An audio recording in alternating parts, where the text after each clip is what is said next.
If a football field has memories, what do they look like? Does it remember the wins and losses, the struggle and sacrifice? We talk about it from time to time. You know, hey guys, we're playing for something bigger, than just us. Maurice Moody has spent 7 seasons rebuilding the program at Little Rock McClellan. Everybody know when they play McClellan, it's going to be physical. We're coming downhill at you. We're going to fly around to the football on defense. We're going to play extremely hard. The last 4 have seen success that rivals the teams of the early 90s. It built a sense of respect throughout the state. People started to respect our program. They started to gravitate towards our program. One thing I actually told Coach Moody is, if he starts winning, they'll come. Meaning that we'll get the players that we need to help us continue to win. And so, and especially if you're able to get the students, the players to buy into it. They did, and we've been winning. It's been awesome. But after the 2019 season, the Crimson Lions will be just a memory. The school repurposed, and its students moved to the new Southwest Little Rock High School, along with those from J.A. Fair. It's been difficult to swallow, to find out that, McClellan will be closing down and we will be combining with Fair. It was tough. It was kind of bittersweet. Sweet in the fact that these kids deserve, a new school. They deserve to play on a turf field. They're going to get an opportunity to do away with the stigma that's around McClellan. The Crimson Lions want to win for themselves and for their school. The bitter part about it is, this will be the last year we'll get an opportunity to play in front of in this area, in front of these fans. And for all the others that came before them. One thing we said last year, that we're going to dedicate this football season to every football player that has ever laced it up for McClellan. Honoring the legacy of what it means to be a McClellan Crimson Lion. We just hope at the end of the day that our hands are raised, as number 1 instead of number 2. Great way to honor us, but if they can go out there and give it their all, leave it out on the field, that's the best way to honor the 94 team. Because one thing about it, we gave it our all in practice, in the games. We fought for each other on the field. In Little Rock, Dorian Kraft, THV11 Sports. It's football season in Fordyce. It's very, very rich in tradition. And the excitement isn't just in the air, it's painted all over town. The town has really gotten behind them this year, and we hope we can just go out there and keep the town happy.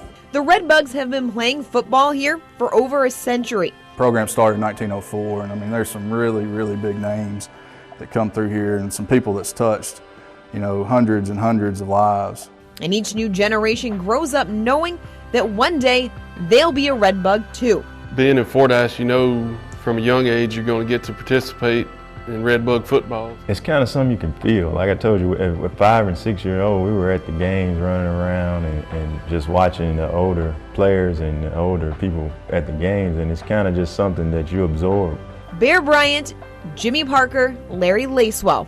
Just a few of the famous names to come through Fordyce. We got guys that went to the NFL. We got guys that have went on to play college ball that have turned into great football players. A reminder of where the program has been and a standard it strives to live up to.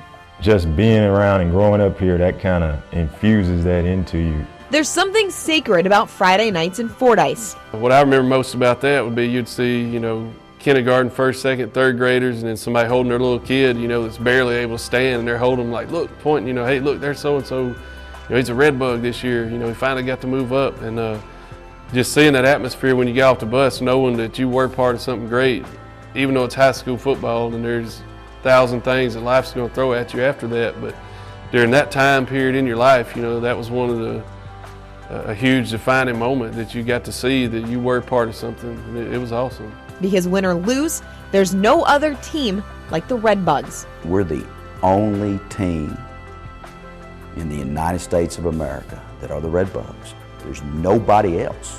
When you're a Fordyce Redbug, you're something that nobody else can be. In Fordyce, Dorian Kraft, THV11 Sports. Anyone who knows Bryant Hornet football knows their slogan, B212. But what does B212 mean? It's basically just when water boils, and it's an effort thing, and our kids really bought into it, and it's something that sort of gives us some identity now. Buck James brought it with him when he came to Saline County in 2016. He and I met 4 years ago. That first meeting we had, he told me, he said, Mark, he said, if this senior class will buy into what we're going to try to do, he said, we'll win a state championship here in 3 years. The community embraced it almost immediately. He asked them to give one extra degree, a little extra effort, because it's the difference between being good and being great. Soon it was everywhere.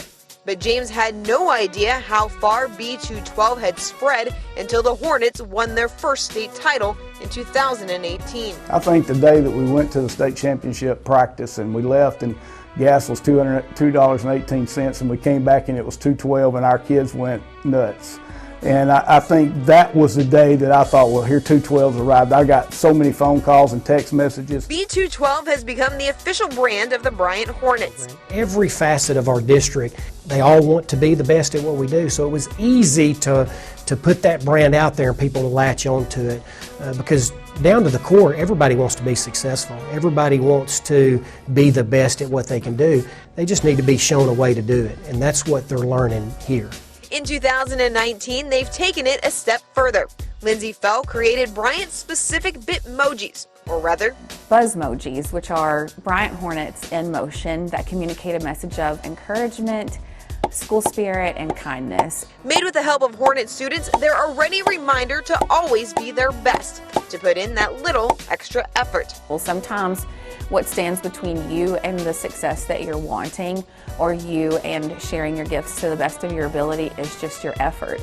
And all of that's within your control. And I think that's a really powerful message for kids. 4 years ago, Buck James challenged a football team to be better. What he's done is inspired an entire community to continually strive to be their best, to be 212. When you start believing that you can do great things, you will do great things. In Bryant, Dorian Kraft, THV11 Sports.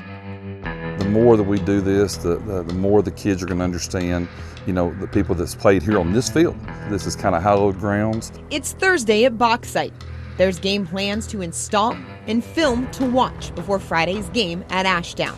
But before that, the Miners listened to former Bauxite lineman Ron Oliver, who tells stories from 1983 about his team that went undefeated in the regular season. But I'm going to tell you what, you start mixing some unselfishness with family and just a will to do something and working as a team with a capital T,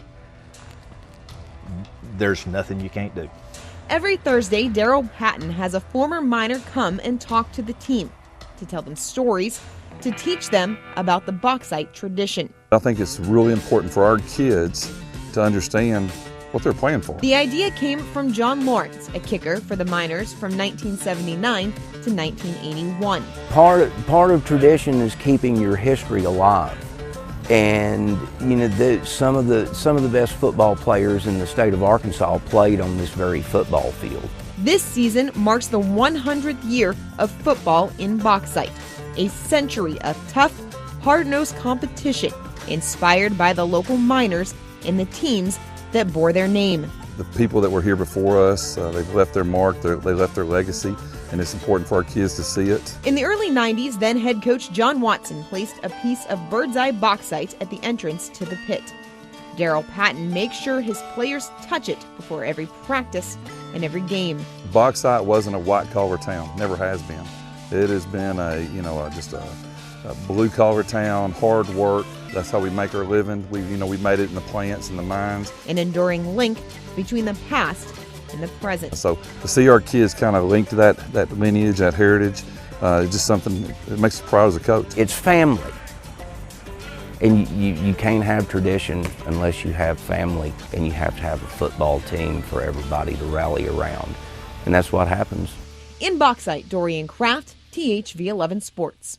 And so that's all football there, and those on the top is state championships. Every single one. Every single one. Laydell Jordan has been a Pine Bluff Zebra since 1972. I could not leave. I just couldn't leave because that zebra pride and spirit that was drilled inside of me. But the 2019 season will be his last.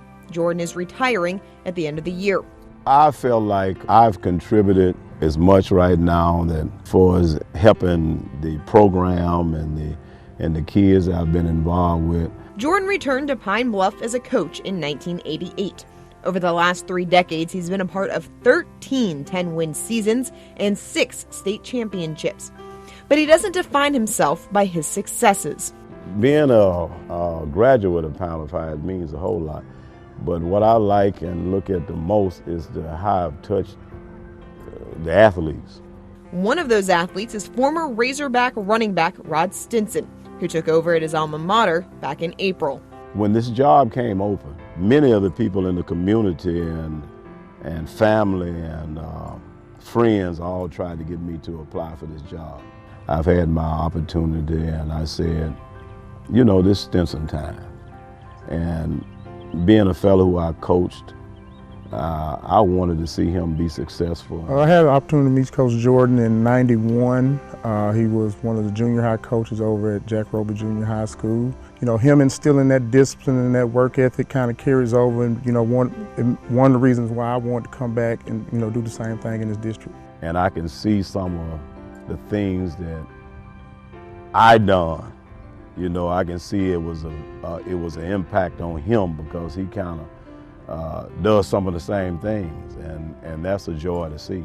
He might be moving on, but Laydell Jordan's impact will never be forgotten. You know, you hear about the legends, you hear about the Willie Roast, the Basil Shabazz, and you can go on and on about, you know, the amount of people that's played here, but you got very few that played and coached and made the impact that he's made, and he's definitely made a big one for our program. In Pine Bluff, Dorian Kraft, THV11 Sports.